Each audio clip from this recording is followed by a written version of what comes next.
মাত্র 30 টাকার বিনিময়ে যদি দু চোখ ভরে সবুজ আর ফুসফুস ভরা টাটকা সতেজ অক্সিজেন পেতে চাও, তাহলে চলে আসতে হবে আচার্য জগদীশ চন্দ্র বোস ইন্ডিয়ান বোটানিক্যাল গার্ডেনে। শুনলে অবাক হবে, এটা কোনো ফরেস্ট নাই, এটা একটাই বট গাছ। এটাই হচ্ছে the famous great banyan tree, আর এটা প্রায় 250 বছর পুরানো। এর সামনেই রয়েছে এই বিশাল আকারের লোটাস লিভ, যেগুলোর নাম ভিক্টোরিয়া অ্যামাজনিকা। এটা 30-40 কেজি বহন করতে পারে। আর তার পাশে রয়েছে রোজারিয়াম, যেখানে প্রায় 3000 ভ্যারাইটিস অফ রোজেস ফোটে উইন্টার সিজনে, বোথ ইন্ডিয়ান অ্যান্ড ইন্টারন্যাশনাল মিলিয়ে। এই ডিসপ্লে স্ক্রিনে রয়েছে গার্ডেনের জিপিএস, আর এটা হচ্ছে বোটিং এর টিকিট কাউন্টার। এখানে 50 টাকার টিকিট কেটে বোটিং এনজয় করা যায় প্রায় অনেকক্ষণ।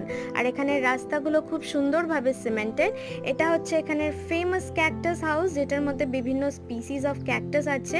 তবে 1 মিনিটের শর্ট ভিডিওতে ফুল বোটানিক্যাল গার্ডেন দেখানো যায় না, দেখাবো আমি আরও নেক্সট পার্টে।